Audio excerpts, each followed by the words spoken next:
In this module, we'll learn different ways to work with dimensions in an analysis services project. In the current project, we have a data source and a data source view that was created in the previous module's demonstrations.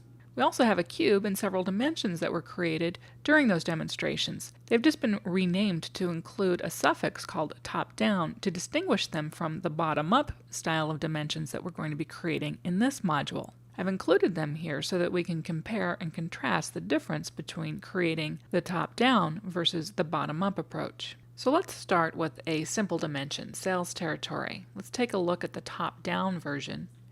And here we can see that we have 4 attributes: country, group, region, and region source key. And these attributes were generated from the design of the attributes that we created in the previous module. So when this dimension was created using the top-down approach, each attribute that was required was defined with a data type and a specification of whether the key column and the name column were the same or different columns. Now let's see how to create this dimension using the bottom-up approach based upon the sales territory dimension that's found in the AdventureWorks DW 2008 R2 data source view. Let's take a look. We have a table that was originally called dim sales territory, as we can see here in the properties window, and we've renamed this to territory so that we have a nice short name for our dimension. Now let's create a new dimension. We'll right-click on the Dimensions folder in Solution Explorer and select the option New Dimension. And this starts a wizard. We'll just walk through this wizard step by step. So on the first page, the wizard asks us how we'd like to create the dimension. We have 4 options, and the option that's applicable for our scenario is to use an existing table. That's the bottom-up approach. If we wanted to use the top-down approach, we'd select the 4th option, generate a non-time table in the data source. We'll learn about the other 2 options related to a timetable in later demonstrations in this module. For now, we'll use an existing table. Then we need to select a data source view. We'll use AdventureWorks DW 2008 R2 here, and then we identify the main table. If we're using a snowflake dimension, the main table would be the leaf level, or the most granular table in the set of tables for the snowflake. In this case, sales territory is just a single dimension table, so we'll select territory, and then it automatically detects the key column based on the primary key indicator in the data source view. If we needed a composite key to uniquely identify each member in the dimension, we could add additional key columns by using the drop-down list. And each time we add a new key column, another row with a new drop-down list will appear. After defining the key column, we also need to specify whether there's a separate name column. The key column is used to uniquely identify each member. There will be one member per distinct row found in the source table, but the name column is what we display to the user when browsing the list of members.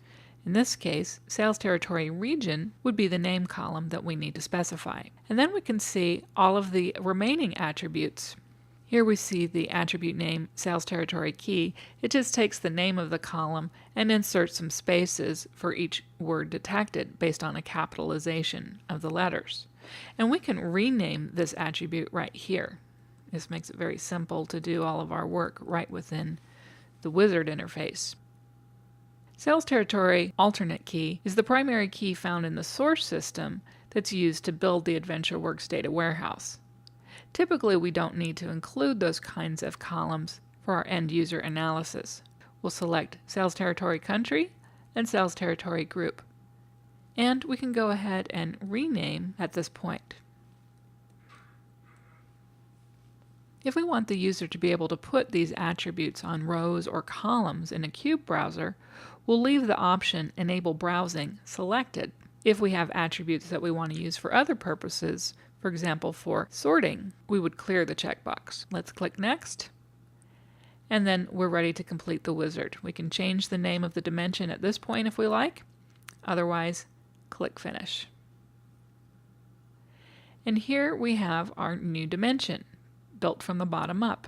It looks very similar to our top-down dimension. The difference here is that in our top-down dimension, we have the alternate key or source key. Now the reason we added this in the top-down approach was because we needed to add the column to the schema so that when we generated the schema, that column would appear in our source table. But once we've generated the schema, our dimension does not need to include every single column, so we could delete an attribute from that dimension. And now the top-down version looks exactly like our bottom-up version. We have country, group, and region for attributes here in the top-down version, and country, group, and region in the bottom-up version.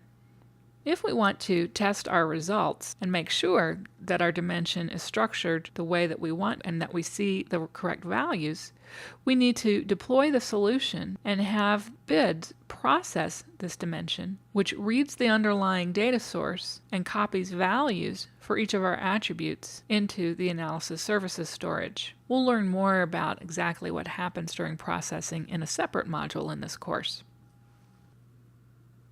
When deployment completes successfully, we'll see a message in the Deployment Progress window confirming successful deployment.